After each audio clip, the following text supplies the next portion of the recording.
ہے کہ ان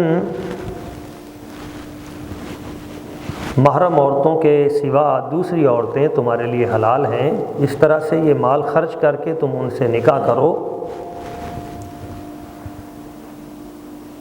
محسنین غیر مسافحین۔ تمہارا مقصد جو ہے وہ عفت و پاکیزگی قائم رکھنا ہو، نکاح کو باقی رکھنا ہو، مقصد صرف شہوت نہ ہو، عارضی نکاح نہ ہو، یہ 2-4 گھنٹے والا نکاح، اس کی شریعت میں اجازت نہیں ہے۔ بعض لوگ یہاں پہ ایک آیت ہے فَمَسْتُمْتَعْتُمْ بِهِ مِنْهُنَّ فَآتُوهُنَّ أُجُورَهُنَّ فَرِيضَةً، تو اس سے غلط مطلب نکالتے ہوئے کہتے ہیں فَمَسْتُمْتَعْتُمْ سے مراد ہے کہ تم متع کرو، نہیں، اس سے مراد یہ ہے کہ جن سے تم نے فائدہ اٹھایا ہے ان کا حق میں ادا کرو۔ اور متع کی مخالفت اسی آیت میں آ گئی ہے کہ غیر مسافحین صرف لذت حاصل کرنے کے لیے نکاح نہیں کرنا، اور جو متع ہوتا ہے اس کا مقصد تو وقتی طور پہ لذت حاصل کرنا ہی ہے۔ اس لیے ایک اور مقام ہے قرآن مجید کا، پیچھے ہم پڑھ چکے ہیں 4 پارے میں،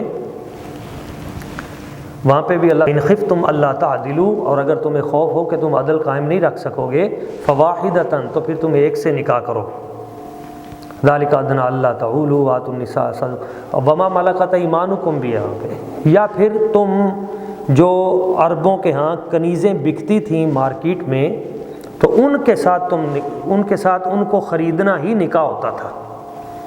تو ایک ہے آزاد عورت کے ساتھ نکاح، دوسرا ہے کنیز کے ساتھ، یہ 2 نکاح ہیں، لیکن دونوں کا جو مقصد ہے وہ آپ کے سامنے ہے قرآن مجید میں کہ ان کا مقصد صرف شہوت کا حصول نہیں ہے۔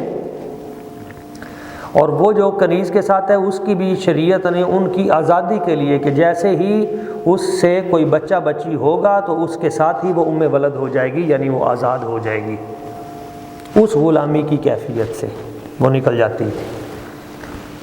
اب چونکہ وہ دور غلامی تو ختم ہو گیا، تو اب صرف یہ ہے کہ تم نکاح کر سکتے ہو، لیکن یہ جو نکاح موقت ہے، وقت مقرر کر کے کہ 1 گھنٹے کا، 1 دن کا، اس کو نکاح متع بھی کہتے ہیں، 2 دن کا، تو اس کا یہ نبی پاک صلی اللہ علیہ وآلہ وسلم نے خیبر کے موقع پہ اس کو حرام قرار دے دیا تھا۔ حضور نے فرمایا تھا کہ میں حمار اہلی جو گدھا ہے، گدھے کا گوشت تم پہ حرام کرتا ہوں، اور قیامت کی صبح تک متع جو ہے اس کو بھی تم پہ حرام کرتا ہوں۔ تو یہاں پہ نکاح کے حوالے سے بات ہو رہی ہے، اور ابن ماجہ شریف کی وہ حدیث پاک بھی میرے سامنے ہے جس میں آپ علیہ الصلوۃ والسلام نے فرمایا کہ میں نے تمہیں پہلے اجازت دی گئی تھی، لیکن اب اللہ تعالیٰ نے قیامت تک کے لیے اس کو حرام کر دیا ہے۔ اب گھروں کا جو نظام ہے اس کے حوالے سے بات ہو رہی ہے کہ اللہ تبارک و تعالیٰ کی ذات ببرکات وہ تو یہی چاہتی ہے کہ تمہارے گھروں کو بسایا جائے، تمہارے لیے آسانیاں پیدا کی جائے۔ یرید اللہ ان یخفف عنکم، اللہ تعالیٰ تمہارے لیے نرمیاں پیدا کرنا چاہتا ہے۔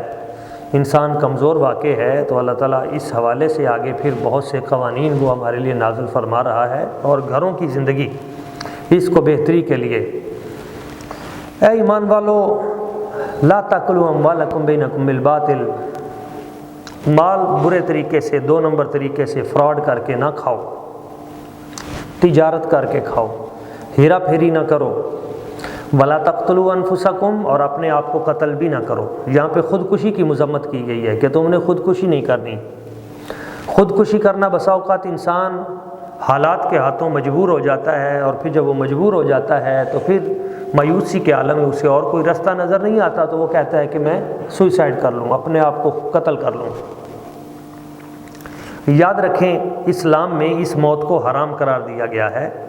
اپنے آپ کو تکلیف دینا، اپنے جسم کو کاٹنا، اپنی گردن کو کاٹنا، یا کسی بھی اعتبار سے اپنے آپ کو قتل کرنا، یہ اتنا بڑا حرام ہے کہ آپ علیہ الصلوۃ والسلام نے ارشاد فرمایا قیامت والے دن اس بندے کو وہی عذاب دیا جاتا رہے گا جس طریقے سے اس نے اپنے آپ کو قتل کیا ہوگا۔ اگر کوئی سپرے پی کے مرتا ہے، اگر کوئی اپنے آپ کو گولی مار کے مرتا ہے، اگر کوئی خنجر چلا کے مرتا ہے، تو قیامت کے بعد قیامت والے دن اللہ تعالیٰ اس کو وہی چیز دوبارہ دے دے گا اور اسی سے وہ اپنے آپ کو قتل کرے گا، پھر زندہ کیا جائے گا، پھر وہی خنجر اپنے آپ کو مارے گا، پھر جان نکلے گی تڑپ تڑپ کے، پھر مارے گا۔ تو اب تو کہتے ہیں کہ موت آئی تو مر جائیں گے، مر کے بھی چین نہ پایا تو کدھر جائیں گے۔ تو یہ بات سمجھنی چاہیے کہ بندے کو حالات سے کبھی بھی مایوس نہیں ہونا چاہیے اور کبھی بھی کوئی ایسا انتہائی قدم نہیں اٹھانا چاہیے۔ تو ہم نے دیکھا ہے بسا اوقات لوگ بے روزگاری کی وجہ سے بسا اوقات اس نہج پہ پہنچ جاتے ہیں کہ وہ پٹرول چھڑک لیتے ہیں، یا کبھی کبھی وہ گھریلو زندگی کے ہاتھوں میاں بیوی آپس میں اتنی تلخی کا شکار ہوتے ہیں کہ ان میں سے کوئی گلے میں لٹکا کے کبھی خاتون کبھی مرد، کبھی اس طرح، کبھی گولیاں کھا کر، اور کبھی کبھی دشمنوں کی دشمنی کی وجہ سے لوگ جو ہیں وہ اس طرح کی حرکت کر بیٹھتے ہیں، اور کبھی کبھی جو یہ 2 نمبر قسم کی عاشقی جو ہے، ٹوٹے قسم کے عاشق، وہ جب کوئی معاملہ تو پھر وہ کہتے ہیں اب ہم خودکشی کرتے ہیں۔ تو یہ حرام موت مرنا ہے۔ اس طرح کی حرام موت جو ہے یہ بندہ خود بھی تباہ و برباد ہوتا ہے، اپنی نسلوں کا بھی بیڑا غرق کرتا ہے، اپنی قبر کا بھی اور اپنے حشر کا بھی اور قیامت والے دن آخرت کا بھی۔ اس کی بجائے کیا کیا جائے کہ اللہ تعالیٰ کی بارگاہ اقدس میں بندہ حاضر ہو، 2 نفل صلاۃ الحاجت پڑھے، رب کی بارگاہ میں روئے۔ ہر مسئلے کا حل اللہ تعالیٰ کی بارگاہ اقدس میں موجود ہے۔ اللہ تعالیٰ خالق و مالک ہے، وہ قہار و جبار ہے، وہ ذو العزیز ہے، وہ قوت والا ہے، غالب ہے، واللہ غالب علی امری۔ تو اللہ تعالیٰ کی بارگاہ اقدس میں التجا پیش کی جائے، اللہ تعالیٰ کی بارگاہ اقدس سے انشاءاللہ وہ مشکل حل ہوگی۔ نبی پاک صلی اللہ علیہ وسلم حضور کے توسل سے پیش کی جائے، بڑے لوگوں سے مشاورت کی جائے، بڑوں کی مجلس میں بیٹھ کے اپنے مسئلے کو ڈسکس کیا جائے۔ لاکھوں مسئلے ایسے ہیں جو کسی کی مجلس میں بیٹھ کے، کسی اچھے کی مجلس میں، بارگاہ میں، کسی اللہ کے ولی کے پاس، کسی بزرگ کے ہاں، تو اللہ تعالیٰ مسئلے اس کے حل فرما دیتا ہے، اللہ والے بھی مسئلے حل کر دیتے ہیں۔ تو خودکشی سے ہمیشہ اپنے آپ کو بھی بچانا ہے، اپنی نسلوں کو بھی بچانا ہے۔ اِنَّهُ لَا يَيْأَسُ مِن رَوْحِ اللَّهِ إِلَّا الْقَوْمُ الْكَافِرُونَ۔ اللہ تعالیٰ فرماتا ہے کہ مایوس تو کافر قوم ہی ہوتی ہے۔ دوسرے مقام پہ فرماتا ہے اللہ تعالیٰ لا تقنطوا من رحمت اللہ، اللہ کی رحمت سے کبھی مایوس نہ ہوں۔ ہمارے بہت سے بچے تو جب وہ ڈگری حاصل کر لیتے ہیں تو پھر بیچارے روزگار کی تلاش میں نکلتے ہیں، جاب نہیں ملتی تو پھر اس کے بعد ان کو اور کوئی چیز نظر نہیں آتی، تو اس طرح کی سوچتے ہیں۔ نہیں، اس کی بجائے اپنے آپ کو کسی فن کی طرف لے کے آئیں، محنت کی طرف لے کے آئیں، جد و جہد کی طرف لے کے آئیں۔ بے پناہ رزق کے وسائل اللہ تعالیٰ نے اس دنیا میں رکھے ہیں، اور دنیا یورپ سے بڑھ کر اللہ تعالیٰ نے اس ملک میں بھی رزق کے وسائل رکھے ہیں۔ اگر کوئی محنت کرنے والا ہو، سوچنے والا ہو، تو اللہ تعالیٰ اس کو رزق دیتا ہے۔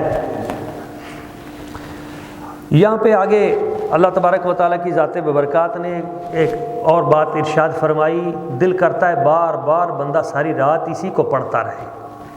میں تو جب یہ آیت پڑھتا ہوں تو ایک نشہ طاری ہو جاتا ہے، اتنا لطف آتا ہے۔ اللہ تعالیٰ کے اخلاق جمیلہ، اخلاق حسنہ کتنے پیارے ہیں۔ اللہ تعالیٰ فرماتا ہے پیار کرتے ہوئے بندوں سے کہ بھئی تم اس طرح کی حرکت نہ کرنا، اپنے آپ کو نہ مارنا، جو کوئی اس طرح کا کام کرے گا تو ہم نے اس کے لیے جہنم تیار کی ہے، تو یہ بری حرکت نہ کرنا۔ آگے اللہ تعالیٰ فرماتا ہے ان تجتنبوا کبائر ما تنہون عنہ نکفر عنکم سیئاتکم وندخلکم مدخلا کریما۔ بڑے بڑے گناہ اگر تم نہ کرو گے نا تو چھوٹے چھوٹے ہم تمہارے ویسے ہی معاف کر دیں گے۔ اس سے پتہ چلتا ہے کہ اللہ تعالیٰ کتنا کریم و رحیم ہے۔ وہ کہتا ہے یہ بندوں کو قتل کرنا، ظلم کرنا، سود، چوری، ڈکیتی، بڑے بڑے جو شرک، اور اسی طرح توہین انبیاء، توہین اولیاء، تو توہین والدین، یہ گناہ نہ کرو۔ باقی جو چھوٹے چھوٹے ہیں نا، اللہ تعالیٰ فرماتا ہے نکفر عنکم سیئاتکم، وہ ہم تمہارے مٹا دیں گے، پاک کر دیں گے تمہیں۔ وندخلکم مدخلا کریما، تمہیں بڑی اعلیٰ کوٹھی دیں گے رہنے کے لیے، VIP پروٹوکول والی جگہ تمہارے لیے ہم نے رکھی ہے۔ بس تم بچتے رہنا، کوشش کرتے رہنا بڑے گناہوں سے، اور اگر کوئی بڑا ہو بھی جائے تو پھر اللہ تعالیٰ کی بارگاہ میں معافی مانگ لینا، توبہ کر لینا، استغفار کر لینا، کسی کا حق مارا ہے اس کو واپس کر دینا، باغی نہ بننا، آگے سے اکڑنا نہیں، اپنے گناہ کی دلیل پیش نہ کرنا۔ اور یہ بھی ساتھ آگے ارشاد فرمایا اگلی آیت میں کہ تم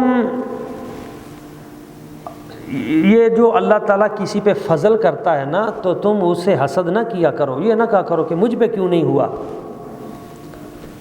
بعد پہ اس طرح کا حسد کرتے ہیں، ان چیزوں میں نہ پڑو۔ مردوں کا حصہ مردوں کے ساتھ ہے، عورتوں کا حصہ عورتوں کے ساتھ ہے۔ وصلی اللہ من فضلی، بس تم اللہ سے فضل مانگا کرو، یا اللہ اپنا فضل عطا فرما۔ جب بھی مانگو دعا، یا اللہ اللہم انی اسألک من فضلک ورحمتک، یا اللہ میں تجھ سے تیرا فضل مانگتا ہوں، تیری رحمت مانگتا ہوں۔ اسی طرح آگے اللہ تعالیٰ نے فرمایا الرجال قوامون علی النساء، مرد جو ہیں وہ عورتوں کے اوپر قوام ہیں۔ یہ قرآن مجید کی آیت ہے کہ مردوں کو خواتین کے اوپر حکمرانی دی گئی ہے، قوام ہیں، منتظم ہیں گھر کے، کہ گھر کے نظام کو کیسے چلانا ہے، تو یہ ڈیوٹی اللہ تعالیٰ نے مرد کے سپرد کی ہے۔ تو اس مقام پہ اللہ تعالیٰ ارشاد فرماتا ہے کہ خواتین کو بھی چاہیے کہ ان کی، چونکہ وہ لا کے دیتے ہیں، یہاں پہ یہ بھی ہے وَبِمَا أَنفَقُوا مِنْ أَمْوَالِهِمْ، وہ اپنے مال سے تم پہ خرچ کرتے ہیں، تو جو بھی تم پہ خرچ کرتا ہے تو اس کا احسان بنتا ہے۔ تو کلیدی جو گھریلو فیصلے ہیں یہ مرد کو کرنے دیں۔ ہاں جہاں پہ احترام کا حکم ہے، جہاں پہ خدمت کا حکم ہے، تو وہاں پہ بچوں کو یہ حکم دیا گیا ہے کہ تم خدمت میں ماں کی خدمت زیادہ کرو، اس کو تمہاری خدمت کی زیادہ ضرورت ہے، وہ ذوق کا شکار جلد ہو جاتی ہے۔ اس لیے جہاں پہ وہ بات ہوئی نا تو وہاں پہ سرکار نے 3 بار فرمایا کہ جب پوچھا گیا حضور میرے حسن سلوک کا زیادہ مستحق کون ہے، فرمایا امو کا، تیری ماں، پھر تیری ماں، پھر تیری ماں، پھر کون ہے، فرمایا پھر ابو کا، پھر تیرا باپ۔ تو جب خدمت کی باری آتی ہے تو اس وقت حق ماں کا زیادہ ہوتا ہے، لیکن جب گھر کے اندر نظم و نسق کو قائم کرنے کی بات آتی ہے کہ گھر کے اندر اصل میں کون ہے جس کے امور کو گھر کی 4 دیواری میں نافذ کر کے کام چلانا ہے، وہ مرد ہے۔ تو اس کو دونوں فریق جو ہیں ان کو یہ چیز سمجھنی چاہیے۔ یہاں پہ یہ بھی فرمایا گیا ہے کہ جو نیک عورتیں ہیں، خواتین ہیں، ان کی تحسین کی گئی ہے، اور جو خواتین تنگ کرنے والی ہیں، اپنے شوہر کو تکلیف دینے والی ہیں، ان کی عزت کے حوالے سے، مال کے حوالے سے یا کسی اور وجہ سے، تو یہاں پہ ان کی تربیت کے حوالے سے 3 سٹیپ بیان کیے گئے ہیں۔ واللاتی تخافون نشوزہن فعظوہن واہجروہن فی المضاجع واضربوہن فإن أطعنکم فلا تبغوا علیہن سبیلا ان اللہ کان علیا کبیرا۔ وہ عورتیں جو اپنے شوہر کی نافرمانی کرتی ہیں، زبان آگے سے استعمال کرتی ہیں، ان کو تنگ کرتی ہیں، فعظوہن، تو پہلا تربیت کا پہلا پہلو ہے کہ پھر فعظوہن، ان کو واعظ و نصیحت کرو، انہیں تلقین کرو کہ شوہر کا ایک مقام ہے، اللہ تعالیٰ نے یہ دیکھو قرآن میں مقرر کیا ہے، انہیں سمجھایا جائے کہ نہ یہ اس طرح بے ادبی کرنا، آگے سے زبان دراز کرنا، تکلیف دینا، یہ اللہ، بلکہ ایک مقام پہ تو نبی پاک صلی اللہ علیہ وآلہ وسلم حضور نے ارشاد فرمایا کہ اگر میں کسی خاتون کسی کو سجدہ کرنے کی اجازت دیتا اللہ کے سوا تو عورت کو حکم دیتا وہ اپنے مرد کو سجدہ کرے، شوہر کو سجدہ کرے، یعنی یہ مقام ہے جو بتایا گیا۔ لیکن سجدہ اللہ کے سوا، السجدۃ حرام لغیرہ سبحانہ، اس کے سوا حرام ہے، نہیں کرنا۔ لیکن اگر گنجائش ہوتی تو خواتین کو حکم ہوتا کہ اپنے شوہروں کو سجدہ کریں، یہ درجہ ہے۔ یہاں سے اگر پیپ شروع ہوتی ہے پاؤں تک، تو اگر اس کو، یہ بھی ایک روایت میں ملتا ہے، ادب احترام جو ہے اپنے شوہر کا، اس کی عزت کا، تو یہ صحابیات، ازواج مطہرات، ان کی زندگیاں اس سے بھری پڑی ہیں۔ ابھی پرسوں ہی ہم نے حضرت بی بی پاک سیدہ فاطمہ الزہرا سلام اللہ علیہ ان کی سیرت طیبہ کا وہ واقعہ پڑھا کہ انہوں نے کہا کہ مولا علی شیر خدا سے کہ اگر میں آپ کی خدمت کرتے ہوئے میری جان چلی جاتی ہے تو یہ اطاعت خدا بندی اور اطاعت شوہر میں جائے گی، مجھے جان جانے کی بھی کوئی پرواہ نہیں۔ تو پھر پہلے درجے پہ ان خواتین کو نصیحت کی جائے کہ تم نے اپنے شوہر کا ادب کرنا ہے، فاعظوہن، ان کو واعظ کیا جائے، نصیحت کی جائے۔ اگر وہ نصیحت سے بھی باز نہ آئیں اور اپنی روش برقرار رکھیں تو اس روش کو ٹھیک کرنے کے لیے دوسرے درجے میں مردوں کو حکم ہے کہ پھر وَاہْجُرُوهُنَّ فِي الْمَضَاجِعِ، پھر تم اپنے بستر ان سے الگ کر لو، پھر ان سے تھوڑے سیپریٹ ہو جاؤ، اپنے آپ کو تھوڑا سا سائڈ پہ کر دو، تاکہ کچھ دنوں بعد، کچھ وقت کے بعد ان کو احساس ہو جائے کہ میں نے جو تنگ کیا ہے یہ غلط کیا ہے، تو کچھ مدت کے بعد ان کو احساس ہو جائے گا تو خود بخود وہ ٹھیک ہو جائیں گی۔ یہ تربیت کا دوسرا سٹیپ ہے۔ اور اگر یہ بھی وہ اس پہ بھی وہ اپنی غلط روش سے باز نہ آئے اور زبان دراز کرے، گالیاں دے اور اس طرح کی اور حرکتیں کرے جو نازیبا ہیں، جو ناقابل بیان ہیں، ناقابل برداشت ہیں، تو پھر اللہ تعالیٰ نے تیسرا پھر تربیت کا پہلو بیان کیا۔ پہلا فَعِظُوهُنَّ واعظ کیا جائے، وَاهْجُرُوهُنَّ فِي الْمَضَاجِعِ، دوسرا بستر الگ کیا جائے، تیسرا وَاضْرِبُوهُنَّ، پھر ان کی تھوڑی سی طبیعت بھی ٹھیک کی جائے۔ وَاضْرِبُوهُنَّ، اضرب کا معنی کیا ہوتا ہے؟ یہ ہمارے عربی پڑھنے والے بیٹھے ہوئے ہیں یہاں پہ، ضرب یضرب، یہ تو آپ نے ضرب یضرب گردان تو سب کو آتی ہے، تو لیکن یہ احتیاط کرنا کہ چہرہ جو ہے اس کو محفوظ رکھنا ضروری ہے۔ دوسرا ہاتھ سے یا ہلکی چھڑی سے، اس سے، لیکن وہ بھی انتہائی کم تاکہ اس کو سمجھ آ جائے۔ لیکن میں آپ کو یہ بھی بزرگوں کی نصیحت بتا دیتا ہوں کہ عورت کو مارنا اور دیوار کو مارنا یہ برابر ہی ہے، فائدہ کوئی نہیں۔ تو اس سے جو پاکستانی قوانین ہیں یہ بھی، ان کا بھی آپ کو پتہ ہونا چاہیے۔ یہ مسئلہ تو قرآنی ہے، قرآنی مسئلہ میں نے آپ کو بیان کر دیا ہے، لیکن جو قانونی مسئلہ ہے وہ کسی وکیل سے آپ مشورہ کر لیجئے گا۔ تو یہ میں مسئلہ جو ہے قرآن مجید کا سمجھانا ضروری ہے۔ اس میں ہمارے کچھ لوگ ایسے ہیں نئے نئے مولانا صاحبان جدید، جو خواتین سے بہت زیادہ اس حوالے سے مرعوب ہو کے بات کرتے ہیں، تو وہ وَاضْرِبُوهُنَّ کا ترجمہ ہی نہیں کرتے۔ اب تک ہمارے ایک بڑے مفتی صاحب ہیں، ان کی میں نے تفسیر پڑھی آج، میں نے کہا میں دیکھتا ہوں وہ کیا کہتے ہیں، وہ اس آیت کو ویسے ہی گول کر گئے۔ ایک اور بڑی شیخ الاسلام ہستی ہے، میں نے کہا ان کو دیکھوں یہ کیا کرتے ہیں، انہوں نے اس سے بھی ان کی حمایت کی باتیں اور اس طرح کی، اور وَاضْرِبُوهُنَّ کا ترجمہ چھوڑ گئے۔ حالانکہ اس کا ترجمہ کرنا چاہیے، ترجمہ اس لیے کرنا چاہیے کہ یہ جو مارنے کا حکم ہے نا، یہ ہر عورت کو نہیں ہے۔ جو سمجھدار ہے، جو تعاون کرنے والی ہے، جو بچوں کو پالنے والی ہے، محبت کرنے والی ہے، اس کے لیے یہ بالکل نہیں ہے۔ بعض لوگ کہتے ہیں نہیں جی آپ جو اسلام کی بات کر رہے ہیں اس طرح کی، تو مہذب معاشروں میں تو ایسا نہیں ہوتا۔ تو ہم انہیں کہتے ہیں بھائی قرآن صرف مہذب معاشروں کے لیے نہیں آیا۔ اب میری بات سمجھ میں آئی ہے؟ قرآن صرف مہذب معاشروں کے لیے نہیں آیا، قرآن غیر مہذب معاشروں کے لیے بھی آیا ہے، ہر طرح کی دنیا کے لیے آیا ہے۔ تو مہذب معاشرے کے لیے آیت مبارکہ اور ہے، ہن لباس لکم وانتم لباس لہن، یہ تمہاری عزت ہے، تم ان کی عزت ہو، ایک دوسرے کی عزت کرو۔ یہ مہذب معاشروں کے لیے آیت ہے۔ مہذب معاشرے کے لیے نبی پاک صلی اللہ علیہ وسلم کا فرمان ہے، علیکم بالقواریر، یہ جو خواتین ہیں تمہاری بیویاں، بھائی یہ خواتین یہ نازک آبگینے ہیں، کانچ کے ٹکڑے ہیں، ان کو تکلیف نہ دو۔ ادب آداب کے پیرائے جتنی خوبصورت بات ہو سکتی تھی حضور نے کر دیے۔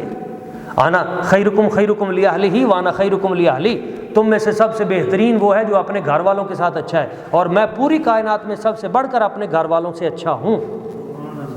اور حضور نے اچھا بن کے دکھایا اور کر کے بھی دکھایا، اور وہاں کبھی ایسی بات بھی نہیں ہوئی یہ وَاضْرِبُوهُنَّ والی، اور مہذب معاشروں میں ایسی ہوتی بھی نہیں ہے۔ لیکن اب جہاں پہ کوئی بات ماننے کے لیے تیار ہی نہ ہو، اور کچھ ایسے معاشرے ہیں ہماری نظر میں ایسے، تو ظاہر ہے پھر وہاں پہ قرآن مجید کا حکم تو عام ہے، لیکن اس پہ بھی سختی سے یہاں پر بھی آگے مفسرین نے منع کیا ہے، فَإِنْ أَطَعْنَكُمْ فَلَا تَبْغُوا عَلَيْهِنَّ سَبِيلًا، اور اگر وہ تمہاری اطاعت کر لیں تو پھر نہیں تم نے ان کو مارنا، پھر ایسا نہیں ہے۔ بے شک ان اللہ کان علیٰ حکیمہ، اللہ تعالیٰ ہی زیادہ بہتر جاننے والا ہے، اور بڑا بھی وہی ہے، اور بڑے کا حکم بھی بڑا ہی ہوتا ہے۔ اسی طرح اس مقام پہ اللہ تعالیٰ نے فرمایا کہ وَإِنْ خِفْتُمْ شِقَاقَ بَيْنِهِمَا، اگر میاں بیوی ان کے درمیان میں تلخی ہو جاتی ہے آپس میں، تو پھر فَبَعْثُوا حَكَمًا مِّنْ أَهْلِهِ وَحَكَمًا مِّنْ أَهْلِهَا، پھر صلح کرانے کے لیے ایک لڑکے والوں کی طرف سے بندہ آ جائے، ایک لڑکی والوں کی طرف سے، ایک مرد کی طرف سے، ایک شوہر کی طرف سے، اور وہ دونوں مل کر حکم بن جائیں، اور حکم بن کر ان میں ان یریدا اصلاح یوفق اللہ بینہما، اگر ان دونوں کا ارادہ صلح کا ہے تو اللہ تعالیٰ ان میں صلح کروا دے گا۔ صلح کرواتا اللہ تعالیٰ ہی ہے۔ تو جو بندہ میاں بیوی کی تلخی میں صلح کروائے اس کو اجر بہت ملتا ہے۔ حضور فرماتے ہیں اگر کوئی شخص صلح کروانے کے لیے، دو لڑے ہوئے لوگوں میں صلح کروانے کے لیے گھر سے چلا، تو صلح کروانے کے لیے اس نے جتنے لفظ بولے، ہر لفظ کے بدلے اللہ تعالیٰ اس کو ایک غلام آزاد کرنے کا ثواب دیتا ہے۔ اور اگر اس کی کوشش سے صلح ہو جاتی ہے تو ابھی وہ صلح کروا کے اپنے گھر واپس نہیں آئے گا، صلح کرانے والا گھر پہنچنے سے پہلے پہلے اللہ تعالیٰ اس کے زندگی کے پچھلے سارے گناہ بخش دے گا۔ تو میاں بیوی کی لڑائی میں صلح کروانا بہت بڑی نیکی کا کام ہے، بہت بڑی بخشش کا کام ہے۔ اس سے ہمیں یہ بھی چاہیے کہ جب ہمارا رب یہ چاہتا ہے کہ بھئی تم صلح کرو آپس میں، تو ہمیں بھی صلح کرنی چاہیے، معاملات کو بگاڑنا نہیں چاہیے۔ گھروں میں چھوٹی چھوٹی بات کو اتنا بگاڑ کے بسا اوقات پیش کیا جاتا ہے کہ آگ لگا دی جاتی ہے، بات کچھ بھی نہیں ہوتی، بات کچھ بھی نہیں ہوتی، لیکن بات کا بتنگڑ ایسا بنایا جاتا ہے کہ گھروں کے گھر اور خاندانوں کے خاندان اجڑ جاتے ہیں، بعد میں پتہ چلتا ہے بات کوئی بھی نہیں تھی۔ اور پھر ان لڑائیوں کی وجہ سے طلاقیں ہوتی ہیں، اور طلاقوں کے بعد پھر جب بچے تباہ و برباد ہوتے ہیں، نسلیں اجڑتی ہیں، پھر وہی میاں بیوی آپس میں بعد میں بھی وہ در در بھٹکتے ہیں، پھر ان کو جا کے احساس ہوتا ہے کہ اللہ نے ہمیں کتنی اعلیٰ برکت دی تھی، گھر دیا تھا، رونق دی تھی، بچے دیے تھے، اتنا احسان تھا، ہم نے اس کی نعمت کی ناقدری کی اور آج ہم تباہ و برباد ہو رہے ہیں۔ تو اس حوالے سے کچھ لوگ معاشرے میں ایسے ہونے چاہیے جو صلح کروانے والے ہوں، اور صلح کرانے کے لیے کوئی بزرگ بابا بھی نہیں چاہیے، کوئی چھوٹا بچہ بھی ماں باپ کے مابین، لڑے ہوئے لوگوں کے مابین صلح کروا سکتا ہے۔ یہاں پہ اللہ تعالیٰ کی ذات برکات یہ بھی فرماتی ہے کہ تم اللہ تعالیٰ کا اس کی عبادت کرو، شرک نہ کرو، والدین کے ساتھ حسن سلوک کرو، جو قریبی لوگ ہیں، جو یتیم ہیں، جو مسکین ہیں، جو تمہارے قریبی ہمسائے رشتہ دار ہیں، اور جو رشتہ دار نہیں ہیں اجنبی ہمسائے ہیں، اور اسی طرح وصاحب بالجنب، تمہارے مجلس کے جو دوست ہیں، تمہارے ساتھی، وابن السبیل، اور جو مسافر ہیں، اور وما ملکت ایمانکم، اور جو تمہارے زیر سایہ کام کرنے والے ہیں، ان سب کے ساتھ ہی تم حسن سلوک کرو، اچھا سلوک کرو۔ بے شک اللہ تعالیٰ جو فخر کرنے والا ہے، بغض رکھنے والا ہے اور تکبر کرنے والا ہے، اللہ تعالیٰ ایسے لوگوں کو پسند نہیں کرتا۔ وہ لوگ یبخلون ویأمرون الناس بالبخل، وہ لوگ جو بخل کرتے ہیں، کنجوسی، وَيَأْمُرُونَ النَّاسَ بِالْبُخْلِ، اور لوگوں کو بھی کنجوسی کا حکم دیتے ہیں، نہ بھائی نہ دین والے پاسے نو خرچ نہ کریں، ادھر خرچ نہ کریں۔ اس طرح کے لوگ بھی ہوتے ہیں، والدین پہ، بہن بھائیوں پہ، ادھر۔ تو جو کنجوسی کا حکم دینے والے ہیں اور اللہ کی عطا کردہ جو ہیں اس فضل کو چھپانے والے ہیں، تو اللہ تعالیٰ فرماتا ہے ہم نے ان کافروں کے لیے دردناک عذاب تیار کر کے رکھا ہے۔ تو جو سخاوت کا حکم دینے والے ہیں، اس کا مطلب ہے ان کے لیے اللہ نے بہت اعلیٰ نعمتیں بھی رکھی ہوئی ہیں۔ تو ریاکاری جو کرتے ہیں ان کے لیے بھی تباہی و بربادی ہے۔ اسی طرح آگے وہ آیت مبارکہ بھی آ رہی ہے جس کو پڑھ کر میرے آقا کریم صلی اللہ علیہ وسلم رویا کرتے تھے۔ حضرت عبداللہ بن مسعود رضی اللہ تعالیٰ عنہ فرماتے ہیں جب میں یہ آیت پڑھتا تھا تو حضور روتے تھے، ساری رات اس آیت مبارکہ کو پڑھ کر روتے رہتے تھے۔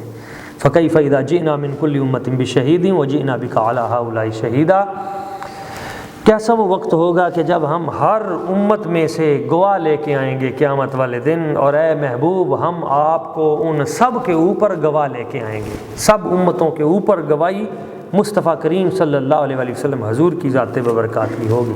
اس طرح یہاں پہ فرمایا گیا ایمان والو تم نے شراب کے تم نے نماز کے قریب نہیں جانا، وانتم سکارا، جب تم حالت نشہ میں ہو۔ تو نشہ کی حالت میں یہ پہلے آیت مبارکہ تھی، اس کے بعد پھر آیت مبارکہ نازل ہوئی۔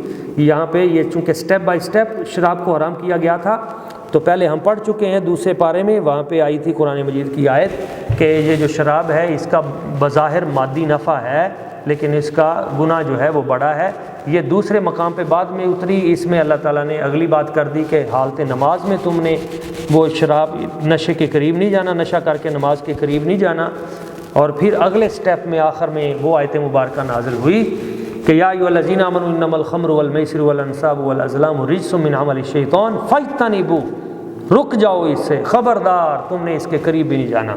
تو یہ 3 سٹیپ کے اندر شراب جو ہے یہ حرام کی گئی ہے۔ اسی طرح حضرت عثمان بن طلحہ کا آگے واقعہ بھی آ رہا ہے جو چابی بردار تھے، کنجی جن کے پاس تھی، تو نبی پاک صلی اللہ علیہ وسلم کو انہوں نے چابی نہیں دی تھی، تو پھر نبی پاک صلی اللہ علیہ وسلم نے جب مکہ فتح کیا تو چابی ان سے لے لی گئی، تو پھر سرکار نے مہربانی فرمائی اور وہ چابی جو ہے واپس ان کے ہاتھ پہ رکھی گئی۔ تو اشارہ تھا کہ جو امانتیں ہیں وہ حقداروں کے سپرد کر دی جائیں۔ ان اللہ یأمرکم بالعدل، امانتیں حقداروں کے سپرد۔ یہاں پہ منافق اور یہودی کا آگے تذکرہ آ رہا ہے جو بڑا خوبصورت ہے، وہ بات کر کے ہم اختتام کی طرف چلتے ہیں۔ اللہ تعالیٰ فرماتا ہے یا ایھا الذین آمنوا اطیعوا اللہ واطیعوا الرسول واولی الامر منکم، اے ایمان والو اللہ تعالیٰ کی اطاعت کرو، رسول کریم کی اطاعت کرو، واولی الامر منکم، اور تم میں جو اولی الامر ہے یعنی جو بادشاہ ہے، جو حاکم وقت ہے یا جو بڑا مفتی ہے، تم اس کی اطاعت کرو۔ اور اگر تم کسی معاملے میں تنازع میں فإن تنازعتم فی شیء، کسی معاملے میں تم کسی تنازع کا شکار ہو جاتے ہو، اختلاف کا، فردوہ الی اللہ والرسول، تو اللہ اور اس کے رسول کی طرف آ جاؤ۔ اور یہاں پہ آگے یہ بھی کہا گیا کہ الم تر الی الذین یزعمون انہم آمنوا بما انزل الیک وما انزل من قبلک یریدون ان یتحاکموا الی الطاغوت وقد امروا ان یکفروا بہ، کہ آپ نے ان لوگوں کو نہیں دیکھا جو گمان کرتے ہیں کہ وہ ایمان تو لے آئے جو آپ پہ نازل ہوا اور جو آپ سے پہلے، لیکن وہ یہ چاہتے ہیں کہ حکمرانی طاغوت کی ہو۔ اصل میں یہاں پہ ایک واقعہ ہے چھوٹا سا، میں وہ پیش کر کے بات آپ تک اختتام کی طرف لے کے جاتا ہوں، وہ واقعہ سمجھنے والا ہے۔ اللہ تعالیٰ فرماتا ہے کہ کچھ لوگ ہیں جو ایمان کا دعویٰ تو کرتے ہیں کہ ہم مسلمان ہیں، لیکن اے حبیب وہ جب دین کی بات ہوتی ہے، اللہ رسول کی بات ہوتی ہے، وہ مانتے نہیں ہیں، مانتے شیطان کی بات کو ہیں۔ ایک شخص تھا مدینہ طیبہ میں، وہ منافق تھا، اوپر سے کلمہ پڑھتا تھا، اندر سے اس کے کھوٹ تھا۔ اس کی لڑائی ہو گئی ایک یہودی کے ساتھ۔ منافق بظاہر کلمہ گو تھا، یہودی پکا یہودی تھا، دونوں میں لڑائی ہوئی۔ لڑائی جب بڑھی تو دونوں نے کہا کہ ہم فیصلہ کرواتے ہیں۔ تو وہ جو منافق تھا وہ کہنے لگا کہ کعب بن اشرف جو یہودیوں کا سردار ہے نا تمہارا، اس کے پاس چلتے ہیں۔ وہ یہودی کہنے لگا وہ میرا سردار ہے، مجھے پتا ہے وہ 2 نمبر آدمی ہے، رشوت لیتا تھا، میں نے اس کے پاس نہیں جانا۔ مجھے یقین ہے کہ جو تمہارا نبی ہے نا، جن کا تم کلمہ پڑھتے ہو، ان سے فیصلہ لیتے ہیں۔ وہ کہتا تھا نہیں تیرے سردار سے فیصلہ کرواتے ہیں، وہ کہنے لگا نہیں تیرے سردار سے فیصلہ کرواتے ہیں۔ تو فیصلہ آ گیا نبی پاک صلی اللہ علیہ وسلم کے پاس۔ حضور نے اس بظاہر کلمہ گو جو تھا، اندر سے کالا تھا، منافق تھا، حضور نے دونوں کی بات سنی اور سن کر جو فیصلہ حق بنتا تھا وہ یہودی کے حق میں کر دیا، اس کا حق ہے۔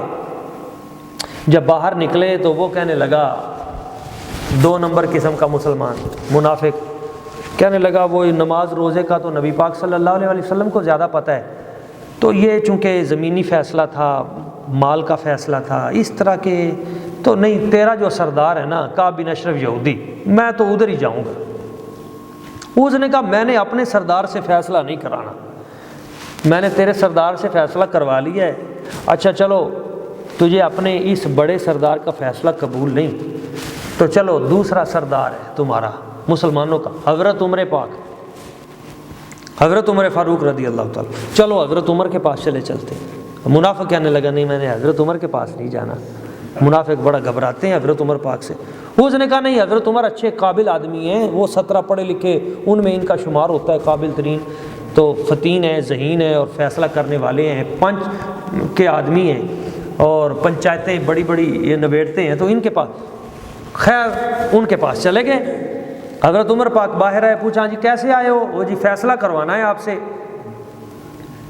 اچھا کیا بات ہے؟ یہ بات ہے۔ تو وہ جو یہودی تھا اس نے کہا حضور ایک بات میں پہلے بتا دوں، آپ ہماری دونوں کی بات سنیں گے، فیصلہ آپ کریں گے، لیکن آپ کے نبی پاک جو ہیں نا صلی اللہ علیہ وسلم، انہوں نے فیصلہ میرے حق میں کر دیا ہے۔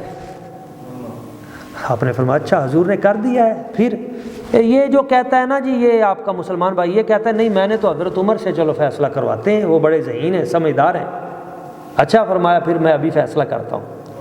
حضرت عمر پاک اندر گئے، نیام سے تلوار نکالی، اس کی گردن پہ رکھ کے ماری، گردن اڑا کے زمین پہ دے ماری، اور فرمایا جس کو میرے آقا کریم حضور صلی اللہ علیہ وسلم کا فیصلہ قبول نہیں، عمر فاروق کی تلوار اس کا فیصلہ اسی طرح کرتی ہے۔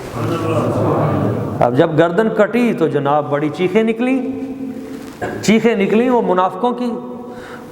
مدینہ طیبہ میں کوہرام مچ گیا، لوگ آ گئے، حضرت عمر نے کلمہ گو قتل کر دیا، وہ تو بڑا نمازی تھا، حضور کے پیچھے نماز پڑھتا تھا، مسجد نبوی میں کلمہ شریف بھی پڑھتا تھا، بڑی عدالت کے ہوتے ہوئے فیصلہ قانون کا خود اپنے ہاتھ میں لے لیا، بندہ مار دیا۔ جب حضور کی بارگاہ اقدس میں فیصلہ ہے، سرکار خاموش ہو گئے۔ اس وقت یہ آیتیں اتریں، اے حبیب وَإِذَا قِيلَ لَهُمْ تَعَالَوْا إِلَىٰ مَا أَنزَلَ اللَّهُ وَإِلَى الرَّسُولِ رَأَيْتَ الْمُنَافِقِينَ يَصُدُّونَ عَنْكَ صُدُودًا، جب انہیں کہا جائے کہ آؤ اللہ رسول کی طرف، اللہ تعالیٰ کی طرف، رسول پاک کی طرف ان سے فیصلہ کرواتے ہیں، تو آپ دیکھتے ہیں کہ منافق جو ہیں وہ اپنی گردن موڑ لیتے ہیں، منافقوں کو آپ کا فیصلہ قبول نہیں ہے۔ تو آگے فرمایا پیارے حبیب فَلَا وَرَبِّكَ لَا يُؤْمِنُونَ حَتَّى يُحَكِّمُوكَ فِي مَا شَجَرَ بَيْنَهُمْ، اے حبیب مجھے تیرے رب کی قسم، اے حبیب مجھے تیرے رب کی قسم۔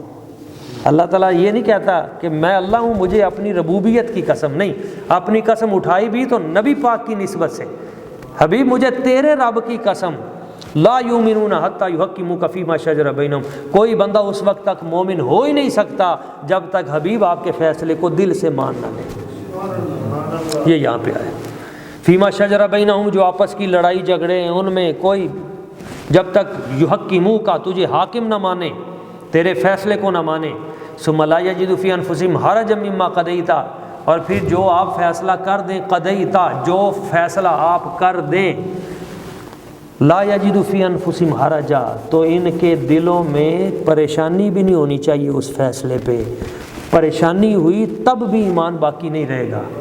اچھا ایک ہے پاکستانی قانون، ایک ہے دنیا کے قانون، اقوام متحدہ کا قانون، یہ سامنے بیریئر لگے ہوئے ہیں، آپ جا رہے ہیں آگے جناب لال بتی آ گئی ہے، وہاں پہ ٹریفک سگنل ہیں، رک جاؤ، آپ کو بڑی جلدی ہے، آپ رک جائیں گے لیکن آپ گالی دیں گے اور بغیر تو کھول دو یہ وہ وغیرہ وغیرہ، لوگ اس طرح کرتے ہیں۔ آپ دل میں جو بھی کہہ لیں، آپ نے قانون کی پابندی کی ہے، قانون آپ کو کچھ نہیں کہے گا، دل میں جتنی مرضی گالیاں دیتے رہیں، قانون آپ کو نہیں پکڑے گا، سمجھ آئی؟ لیکن یہ قرآن کیا کہتا ہے؟ قرآن کہتا ہے وہ دنیا کا قانون ہے، ادھر آپ باہر سے مان لیں اور دل میں برا سمجھیں، کوئی بات نہیں، کوئی حرج نہیں، لیکن یہ میرے محبوب کی بارگاہ ہے، یہاں بات اور ہے، ثم لا یجدوا فی انفسہم حرجا مما قضیت، میرے حبیب نے جو فیصلہ کر دیا ہے دل میں بھی اس کو برا نہیں سمجھنا، دل میں اگر کھوٹ آ گئی تو پھر بھی تمہارا ایمان ضائع ہو جائے گا۔ وَيُسَلِّمُ تَسْلِيمًا، اور سر جھکانا ضروری ہے، یہاں پہ دل بھی جھکنا ضروری ہے۔ تو یہاں پہ آگے وہ بھی آیت آئی ہے اس کے ساتھ کہ وہ لوگ اگر جانوں پہ ظلم جن سے ہوا، اِذ ظَلَمُوا أَنفُسَهُمْ جَاءُوكَ، اگر محبوب تیری بارگاہ میں آ جاتے، فاستغفر اللہ، پھر معافی مانگتے، واستغفر لهم الرسول، اور اے محبوب تم ان کی سفارش بھی فرما دیتے، لوجد اللہ توابا رحیما، تو اللہ تعالیٰ کی ذات برکات ان کی توبہ بھی قبول کر لیتی اور ان پہ رحمتوں کی بارش بھی کر دیتی۔ تو نبی پاک کی بارگاہ میں آنا یہ اللہ تعالیٰ کا حکم ہے، حضور کا وسیلہ پیش کرنا یہ اللہ تعالیٰ کا حکم ہے، اور واستغفر لهم الرسول، اور رسول کی سفارش لینا یہ بھی اللہ تعالیٰ کا حکم ہے۔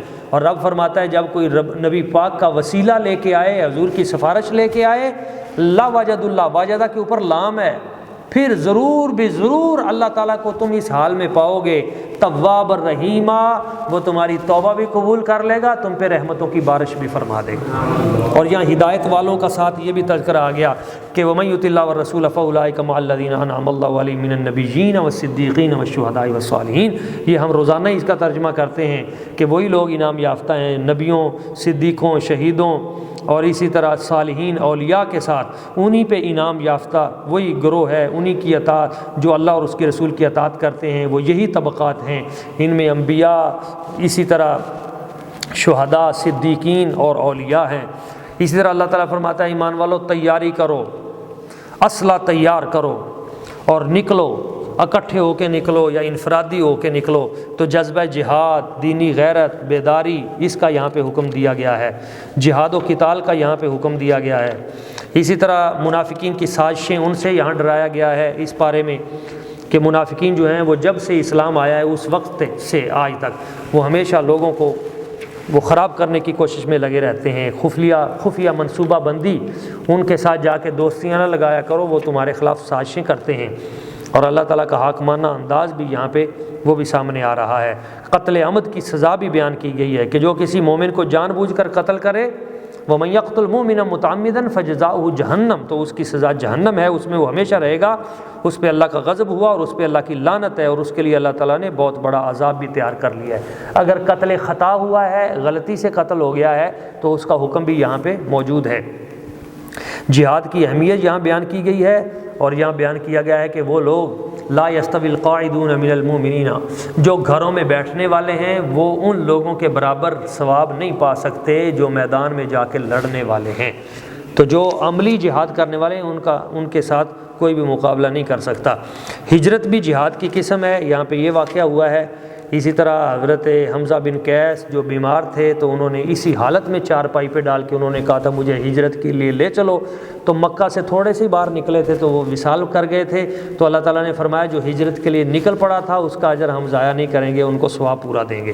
نماز خوف جو ہے اس کا حکم ہے جب حالت خوف طاری ہو جنگ میں، تو اسی طرح مسافر کی نماز اس کا بھی یہاں پہ حکم ہے وَإِذَا ضَرَبْتُمْ إِلَى الصَّلَاةِ، جب تم سفر میں ہو تو سفر میں تم نے کیا کرنا ہے، پھر تم نے نماز قصر کرنی ہے۔ اب تم نے یہاں سے سفر شروع کرنا ہے تو نماز قصر یہ بھی اسی 5ویں پارے میں آیا ہے۔ اگر تمہارے سفر کی مقدار 98.5 کلومیٹر ہو، کتنی؟